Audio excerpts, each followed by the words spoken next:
Welcome friends, एक बार फिर से आप सभी का स्वागत है हमारे यूट्यूब चैनल पे। आज हम डिस्कस करेंगे जो DSSS का PGT का पेपर है उसके बारे में। उसके 50 क्वेश्चन को आज हम सॉल्व करेंगे और जो ऑप्शंस की डिटेल है वो भी आपको मैं बताऊंगा। जो एडिशनल इन्फॉर्मेशन है वो आपके लिए काफ़ी किफ़ायती साबित होगी, जो आगे के अपकमिंग एग्ज़ाम्स में भी आपके लिए इम्पोर्टेंट होगी। तो चलिए वीडियो को स्टार्ट करते हैं। आप हमारे चैनल को सबसे पहले सब्सक्राइब कर दीजिएगा और अपने फ्रेंड्स के साथ शेयर कर दीजिएगा ताकि ऐसे आगे और वीडियोज़ आपको मिलते रहे। तो पहला क्वेश्चन है, what's the aim of physical education, यानी शारीरिक शिक्षा का उद्देश्य क्या है। तो ऑप्शन ए है wholesome development of an individual, option B physical development, option C growth and development, option D all of the above.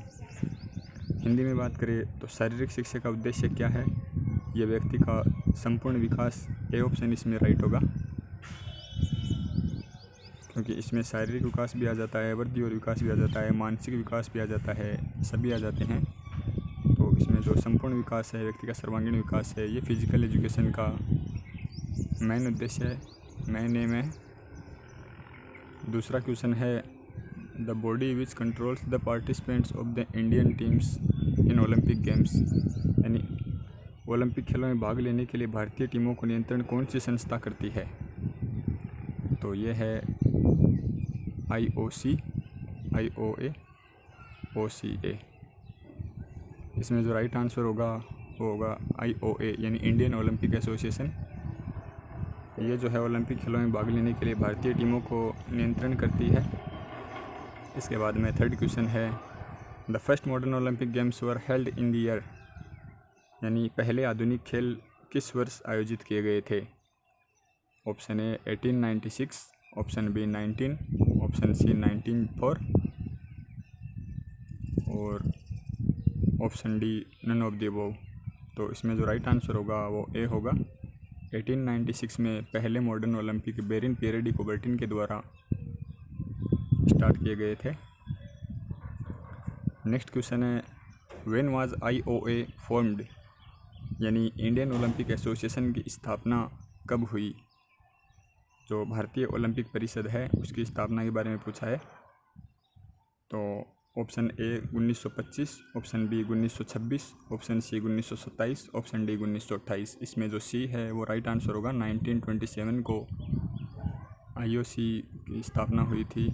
It was formed in 1927। Next question, to which of the following is the hosting of Olympic games awarded, यानी जो निम्न में से Olympic खेलों की मेज़बानी दी जाती है तो किसे दी जाती है। टू द सिटी, शहर को दी जाती है, टू द कंट्री, देश को दी जाती है, टू द डिस्ट्रिक्ट, ज़िले को दी जाती है, या टू द कैपिटल या राजधानी को दी जाती है। तो ये शहर को दी जाती है। जैसे कि अभी टोक्यो जापान को दी जाएगी, 2021 के ओलंपिक हैं उनकी, ये कोविड-19 की वजह से पोस्टपोन्ड हो गए थे, नहीं 2020 में होने थे। Next question, which Indian captain mounted the victory stand for first time during the Olympics, यानी कौन से भारतीय कप्तान ने ओलंपिक के दौरान पहली बार विक्ट्री स्टैंड पर चढ़ाई की। तो सबसे पहले जो कैप्टन थे वो थे जयपाल सिंह मुंडा। 1928 के एम्स्टर्डम ओलंपिक में गोल्ड मेडल जीता था इन्होंने, इनकी अगुवाई में टीम ने, हॉकी टीम ने। Next question, lean body mass is, यानी लीन बॉडी मास है तो इसमें ऑप्शन ए है मसल, बोन एंड अदर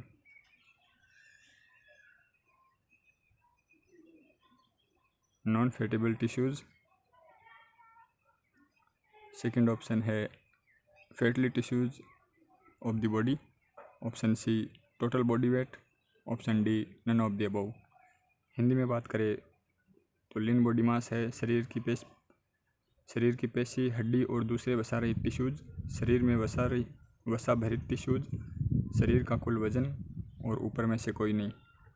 तो ये सातवें क्वेश्चन का जो राइट आंसर है वो है ए, ऑप्शन ए, शरीर की पेशी, हड्डी और दूसरे वसा रहित टिश्यूज़, यानी जो एक्सेप्टिंग फैट, जो भी मसल्स एंड बोन्स होते हैं और उनके टिश्यूज़ होते हैं, ये लीन बॉडी मास के अंतर्गत आते हैं, ये फैट को इन्वॉल्व नहीं करता है। नेक्स्ट क्वेश्चन है, which of the following is considered for the preparing of physical profit of A sportsman, यानी खिलाड़ी का शारीरिक पार्श्व चित्र बनाते समय निम्न में से किसे ध्यान में रखा जाता है? Option A weight, option B height, option C both A and B और option C muscular strength. Hindi में बात करें तो पहला ऑप्शन है वजन, दूसरा ऊंचाई, तीसरा ए और बी दोनों, चौथा पेशियों का सामर्थ्य। तो इसमें सी ऑप्शन राइट होगा, ए और बी दोनों option, both A and B. 9 number question है, who are the participants in special Olympics, यानी जो स्पेशल ओलंपिक होते हैं उनमें कौन हिस्सा लेते हैं? ऑप्शन ए फिजिकल हैंडीकैप, शारीरिक रूप से असमर्थ, option B mentally retarded children and adults, option C both A and B, option D veterans यानी अनुभवी। तो इसका जो सी ऑप्शन है वो राइट होगा, ए और बी दोनों सही होंगे इसमें। Next question number 10, physical education is the fundamental right to every citizen is included in, यानी शारीरिक शिक्षा प्रत्येक नागरिक का मूल अधिकार है, यह किसने कहा है? तो ये HRD मिनिस्ट्री चार्टर ने कहा है, उनके जो HRD मिनिस्ट्री मंत्रालय के घोषणा पत्र है उसमें ये समाहित है। इसके बाद में नेक्स्ट क्वेश्चन है, which organisation leads the Olympic movement within each country, यानी हर देश के भीतर कौन सी संस्था ओलंपिक आंदोलन चलाती है? तो ये IOC है, इंटरनेशनल ओलंपिक कमेटी, ये चलाती है आंदोलन। नेक्स्ट क्वेश्चन है, व्हाट्स द क्रोनोलॉजिकल एज, यानी नैतिक उम्र क्या है? तो ऑप्शन ए इसमें राइट होगा, age in years month and days, वर्ष महीने और दिनों में जो उम्र होती है उसको अपन नैतिक उम्र कहते हैं। नेक्स्ट क्वेश्चन है, the growth of females is more rapid than boys in, option A 6 to 10 years, option B 13 to 19 years, option C 19 to 25 years, option D above 25 years। तो इसमें यानी लड़कों की अपेक्षा लड़कियों का विकास कौन सी उम्र में तेज़ होता है, अधिक होता है? इसका राइट आंसर बी होगा, 13 से 19 वर्ष की आयु, 13 to 19 years। Next question 14 number question, which of the following is not the benefit of exercise, यानी निम्न में से कौन सा व्यायाम का लाभ नहीं है? Reduce fat, maintain blood pressure, injuries, freedom from disease. तो इसमें जो ऑप्शन सी है वो राइट होगा, यानी चोट या कोई लाभ नहीं है व्यायाम का। Next question 15 number question, which event was the first and the original event of Olympics, यानी ओलंपिक के लिए पहला और मूल खेल कौन सा था? तो ये फुट रेस, पाँवों की दौड़ थी। 16 नंबर क्वेश्चन है, 2004 ओलंपिक वॉज हेल्ड इन, यानी 2004 के ओलंपिक खेल कहाँ संपन्न हुए थे? तो ये ए नंबर ऑप्शन इसमें राइट होगा, बीजिंग में संपन्न हुए थे, चाइना में, एथेंस में सही हुए, एथेंस में हुए थे, बीजिंग में 2008 के हुए थे। इसके बाद में 17 number question, what is the maximum duration for the Olympic games are held, यानी ओलंपिक खेल अधिकतम कितनी अवधि के लिए चलते हैं? इसका राइट आंसर होगा ऑप्शन डी, 16 दिन के लिए चलते हैं अधिकतम। इसके बाद में 18 number question, the term marathon race is name after A, यानी मैराथन दौड़ का नाम किसके नाम पर पड़ा है? तो ये एक व्यक्ति थे, उनके नाम पे पड़ा है, ग्रीस के थे, ए पर्सन, इसमें ए ऑप्शन राइट होगा। 19 number question, heart rate is defined as, यानी हृदय गति को ऐसे भी परिभाषित कर सकते हैं। तो इसका ए ऑप्शन राइट होगा। 1 मिनट में हृदय द्वारा पंप की गई रक्त की मात्रा, quality of blood pumped into 1 minute during heavy exercises the supply blood increases towards, यानी जो भारी व्यायाम के समय इसकी ओर रक्त की आपूर्ति बढ़ती है। तो किसकी ओर बढ़ती है? ये बढ़ती है स्केलेटल मसल्स, कंकाल मांसपेशियों की ओर। 21 questions, FIMS stands for, FIMS की फुल फॉर्म पूछी है। इसका अर्थ होता है option B, Federation of International Medicine and Sports, यानी जो स्पोर्ट्स एंड मेडिसिन है इसको कंट्रोल करने की एक संस्था है। Question number 22, drugs that increases muscle bulk and extra power for muscles contraction are, यानी जो दवाइयाँ पेशियों का परिमाप बढ़ाती है और पेशियों के संकुचन के लिए अधिक सामर्थ्य देती हैं वे हैं। तो ऐसी दवाइयों को हम एनाबॉलिक स्टेरॉइड्स कहते हैं। इसके बाद में अगला क्वेश्चन है question number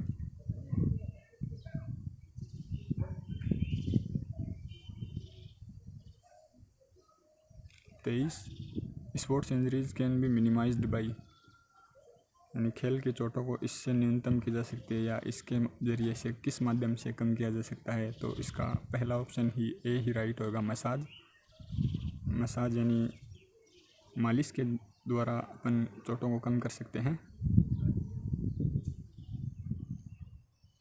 24 number question, knee cartilage injuries are commonly associated with, यानी जो घुटने की कोमल अस्थि की चोटें हैं सामान्यतः इससे संबंधित होती है।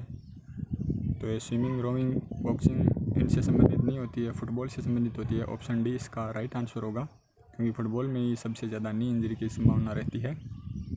Shoulder dislocation injuries are commonly associated with, कंधे के विस्थापन चोटें सामान्यतः इससे जुड़ी होती है। तो ये वॉलीबॉल से जुड़ी होती है, क्योंकि इसमें स्मैश के दौरान हाथ में जो झटका लगता है इससे शोल्डर जॉइंट की जो डिसलोकेशन है उसकी संभावना रहती है। Which of the following does the belong to the category of dope, यानी निम्न में से कौन सा मादक औषधि या नशीली दवाइयों के वर्ग में नहीं आता।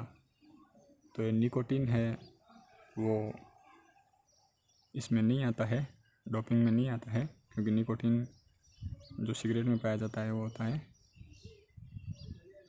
For complete treatment of sports injuries one should depend upon, खेल की चोटों के पूर्ण इलाज के लिए इस पर निर्भर रहना चाहिए। तो इसमें फिजियोथेरेपी और करेक्टिव एक्सरसाइज थेरेपी, यानी भौतिक चिकित्सा और दोष निवारक व्यायाम चिकित्सा दोनों पर ही निर्भर रहना चाहिए। तो ऑप्शन सी इसका राइट आंसर होगा। 28 number question, which of the following is associated with rickets, तो नोकनी है ये रिकेट्स से संबंधित होता है। इसमें आपके जो घुटने हैं वो अंदर की तरफ मुड़ जाते हैं,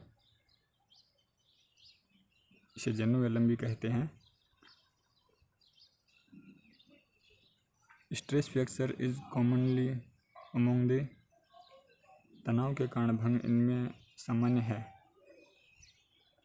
तो ये तनाव के कारण भंग dancers and athlete, factory workers, women, general population, Hindi में बात करें तो नृत्य करने वाले और व्यायामी, ऑप्शन बी फैक्ट्री के मजदूर, ऑप्शन सी औरतें, ऑप्शन डी सामान्य जनसंख्या। तो ये डांसर और एथलीट होते हैं, इनमें जो स्ट्रेस फ्रैक्चर की संभावना ज़्यादा रहती है। इसके बाद में question number 30, the quickest and most effective way to stop bleeding is, यानी रक्तस्राव रोकने का अत्यंत प्रभावी और तुरंत उपाय है। Direct pressure on the wound, cryotherapy, hydrotherapy, tourniquet, घाव पर सीधे दाब डालना, हिम चिकित्सा, जल चिकित्सा, रक्तबंध। तो इसमें ऑप्शन ए राइट होगा। ये क्विकेस्ट यानी सबसे तेज़ तरीका है ब्लीडिंग को रोकने का। Next question, which of the following is not a spinal injury? निम्न में से कौन सी रीढ़ की चोट नहीं है? Fracture, dislocation, slip disc, laceration. तो लेक्रेशन यानी जो चीरा है ये डिस्क की चोट नहीं है, बाकी भंग भी हो सकती है, विस्थापन भी हो सकता है, स्लिप डिस्क भी हो सकती है। 32 हाइड्रोथेरेपी इज़ गिवन यूजिंग, इसमें आइस, वाटर, वैक्स, हीट। तो ये वाटर इसमें राइट आंसर होगा, क्योंकि हाइड्रो का मतलब पानी ही होता है। जल चिकित्सा में उपयोग करते हैं तो ये पानी का उपयोग करते हैं। Question number 33, what is the percentage of water in human body? मानव शरीर में कितने प्रतिशत पानी होता है? ऑप्शन बी इसका राइट आंसर होगा 60%। Next question, which of the following has the highest percentage of water in it? यानी निम्न में से किसमें पानी का प्रतिशत अधिकतम होता है? तो ये गैस्ट्रिक जुसेड एंड सलाइवा, अमाशय रस और लार, इनमें सबसे ज़्यादा होता है पानी का लेवल। 99% इनमें वाटर होता है और 1% अदर थिंग्स होती है। Question number 35, the main function of WBC is to, option A transport substance, option B remove dead cells, option C increase blood circulation, option D fight against infection. तो ये संक्रमण के विरुद्ध लड़ना WBC का मुख्य कार्य है। ऑप्शन डी इसका राइट आंसर होगा। Question number 36, weight of the heart in human is, मानव हृदय का वजन कितना होता है? तो ये अडल्ट में 300 ग्राम होता है। इसके अलावा औरतों की बात करें यानी महिलाओं की बात करें, फीमेल्स की, तो उनमें 250 ग्राम होता है उनके हार्ट का वजन। Question number 37, if A muscle is injured after a vigorous workout, one can exercise after, यानी यदि जोरदार काम से पेशी को चोट पहुंची हो तो व्यायाम इतने घंटों के बाद किया जा सकता है? 42 आवर्स, यानी डी ऑप्शन इसमें राइट होगा। लगभग 48 घंटों के बाद में व्यायाम करना चाहिए। Largest muscle in the human body, मानव शरीर की सबसे बड़ी पेशी होती है? तो ये triceps, gluteus maximus, soleus, pectoralis major. इसमें बी ऑप्शन राइट होगा। ग्लूटियस मैक्सिमस जो कूल्हे की या नितंब की पेशी होती है, ये सबसे बड़ी पेशी होती है मानव शरीर में। वॉल्यूम ऑफ एयर ब्रेथ्ड पर मिनट अराउंड, यानी 1 मिनट में श्वसन किए गए वायु का लगभग परिमाण है। तो कितनी वायु इनटेक करते हैं? इसमें ऑप्शन ए राइट होगा, 5 लीटर। अगला क्वेश्चन है, in a trained athlete the minimum volume of the heart, एक प्रशिक्षित व्यायामी में हृदय का सूक्ष्म परिमाप क्या है? तो ये घटता है, decreases. Next question, central nervous system consist of brains and spinal column, ribs and vertebral column, brain and neurons, dendrites and axons. यानी केंद्रीय तंत्रिका तंत्र में होते हैं तो ये मस्तिष्क और रीढ़ यानी ब्रेन एंड स्पाइनल कॉर्ड होते हैं।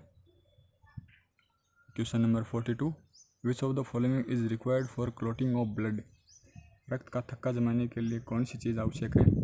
तो ये ऑप्शन डी इसका राइट आंसर होगा, फास्फोरस आवश्यक है।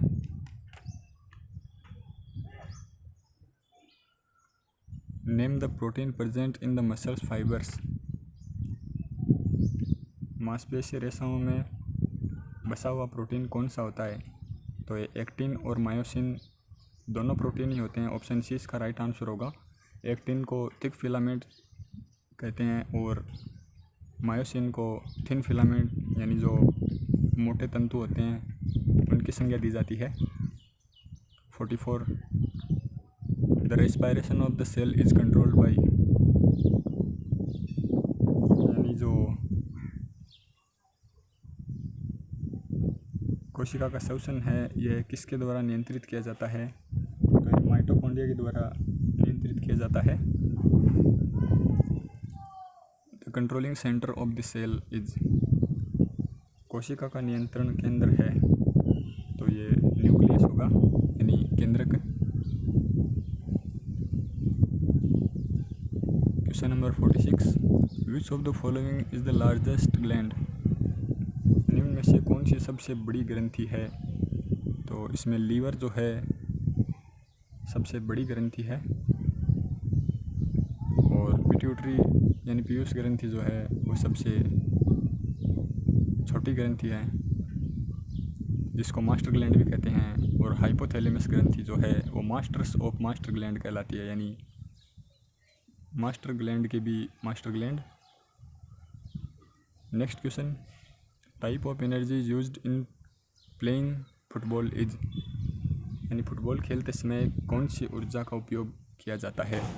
तो इसका राइट आंसर होगा काइनेटिक एनर्जी या गतिज ऊर्जा। ऑप्शन ए इसका राइट आंसर होगा। Next question, increased blood flow and increase in the rate of cell metabolism indicates? यानी शरीर का बढ़ता हुआ रक्त का आघात और कोशिकाओं में मेटाबॉलिज्म का बढ़ा हुआ दर दर्शाता है। तो ये सूजन यानी स्वेलिंग को दर्शाता है। आज का ये second last question, energy requirements depends upon? ऊर्जा की ज़रूरत इस पर निर्भर करती है। तो ये किस पर करती है? Age, sex, physical activity, all the above. यानी उम्र, लिंग, शारीरिक हलचल, ऊपरी सभी। तो ये डी ऑप्शन इसका राइट होगा। आज की वीडियो का हमारा लास्ट क्वेश्चन है, which of the following is not a fat soluble vitamin? यानी इनमें से कौन सी वसा में विलेय विटामिन नहीं है? तो इसमें ऑप्शन सी होगा, क्योंकि विटामिन बी और विटामिन सी जो है ये वाटर सोल्यूबल है, और विटामिन के, ई, डी, ए ये 4 विटामिन जो हैं ये फैट सोल्यूबल है। तो आज के हमारे 50 क्वेश्चंस यहाँ पे समाप्त होते हैं। Thanks for watching. चैनल को सब्सक्राइब याद से कर दीजिएगा। अगले वीडियो में हम इससे आगे के क्वेश्चंस पर डिस्कशन करेंगे। Thank you, have a nice day, bye bye.